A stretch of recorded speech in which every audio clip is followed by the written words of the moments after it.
آج آپ کو بڑی دلچسپ شعر سناتا ہوں۔ اقبال کی ایک شہرہ آفاق نظم ہے جبرائیل علیہ السلام اور ابلیس کا مکالمہ، جبریل و ابلیس۔ اس نظم کے کینوس میں زماں کو ایڈنٹیفائی کرنا تو خاصا مشکل ہے، ہاں البتہ مقام کو لوکیٹ کیا جا سکتا ہے کہ یہ ملاقات کہیں زمین سے بہت اوپر اور آسمان سے کہیں تھوڑا سا نیچے ہوئی ہے۔ بڑے گہرے دوست رہے ہوں گے نا یہ دونوں، جب تک کہ اسے جرت انکار نہ ہوا تھا، جب تک کہ راز آدم آشکار نہ ہوا تھا۔ تو برسوں بعد ٹکراؤ ہو گیا کہیں دونوں کا۔ تو جبرائیل علیہ السلام پوچھتے ہیں ابلیس سے، ہمدم درینا کیسا ہے جہان رنگ و بو؟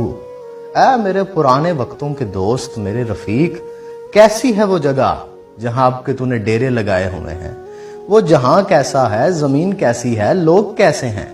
تو ابلیس کہتا ہے، سوز و سازو درد و داغو جستجوے آرزو، یعنی بہت دلچسپ ہے، وہاں سب ملتا ہے لیکن جستجو سے، فقط آرزو سے نہیں ملتا۔ جنت میں تو آرزو سے ہی سب کچھ مل جاتا ہے نا، یوں چاہا وہاں اور یوں آ جاتا ہے، لیکن یہاں ایسا بالکل نہیں ہے۔ وصال یار بڑی چیز ہے مگر ہمدم وصال یار فقط آرزو کی بات نہیں، وہاں ارتھ ڈسپلن ہے، ان دونوں کے درمیان ایک لمبا فاصلہ ہے اور اس فاصلے کو طے کرنے میں بڑی لذت ہے۔ باقی بڑے رنگ ہیں، بڑی رنائیاں ہیں، بڑا ماحول ہے وہاں۔ بھلا یہ مخلوق کیا سمجھے گی جو آرام سے بیٹھی فقط تسبیحاں کرتی رہتی ہے بس۔ پھر سوز ہے وہاں، ایک ایسا درد جو بڑی بڑی آسائشوں سے بڑا ٹریئر ہے، جو عقل و خرد کا سب سے بڑا رہنما ہے، اور پھر داغ ہے وہاں سب سے بھر کے۔ وہ فقط پارساؤں کی دنیا نہیں ہے، وہاں داغدار بھی ہیں، ان کی الگ آرزویں ہیں، الگ جستجویں ہیں۔ تو سوز ہے، ساز ہے، درد ہے، داغ ہے، جستجو ہے، آرزو ہے، بڑا اچھا وقت گزرا ہے وہاں۔ تو جبرائیل کہتے ہیں اسے، ہر گھڑی افلاک پہ رہتی ہے تیری گفتگو، کیا نہیں ممکن کہ تیرا چاک دامن ہو رفو؟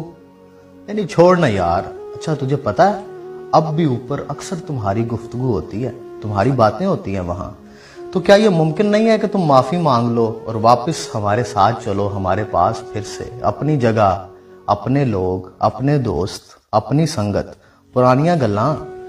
تو ابلیس کہتا ہے، آہ اے جبریل تو واقف نہیں اس راز سے، کر گیا سرمست مجھ کو ٹوٹ کر میرا سبو، اب یہاں میری گزر ممکن نہیں، ممکن نہیں، کس قدر خاموش ہے یہ عالم بے کاخ و کو؟ یعنی کس قدر خاموشی اور اندھیرے میں لپٹی ہیں یہ گلیکسیاں، یہ کلسٹرز، یہ سپر کلسٹرز، ان میں وہ رنگ نہیں ہے جو وہاں نیچے اس گولے پہ ہے۔ میری اب دلچسپی نہیں رہی اب اس ہر طرف ہو کے عالم میں، اس ایکسپینڈنگ یونیورس میں بہت گھوما ہوں یہاں، اب مجھے زمین کی عادت ہو گئی ہے، پتہ ہے وہاں ہر ایک الگ کائنات جیسا ہے۔ تو جبرائیل کہتے ہیں، نہیں یار چھوڑو، انکار سے توبہ کرو، واپس چلتے ہیں۔ تو وہ کہتا ہے، جس کی نومیدی سے ہو سوزے درون کائنات، اس کے حق میں تکنا تو اچھا ہے یا لا تکنا تو، اور میرے انکار سے ہی تو یہ سلسلہ چل نکلا ہے، یہ کاروان حیات اسی انکار کا نتیجہ ہے۔ میں انکار نہ کرتا تو یہ سب ہوتا بھلا، یہ جو کچھ بھی ہو رہا ہے میرے انکار کی وجہ سے ہو رہا ہے۔ یہ جو پورا چیپٹر آف یونیورس ہے، اس کا one of the main character ہوں میں۔ تو جبرائیل اسے کہتے ہیں، کھو دیے انکار سے تو نے مقامات بلند، چشم یزدہ میں فرشتوں کی رہی کیا آبرو، کہ تو نے قربت پروردگار کو کھو دیا، تو نے اتنے بڑے بڑے ٹائٹلز کھو دیے اس انکار کی وجہ سے، زاہد، عابد، والی، تقی، قبازیل، استاد الملائکہ عزازیل۔ کبھی آٹو بایوگرافی پڑھیے گا آپ ابلیس کی کہ وہ کیا تھا پہلے، راندہ درگاہ ہونے سے پہلے کون کون سے ٹائٹلز تھے اس کے پاس، کیا مقامات تھے اس کے پاس۔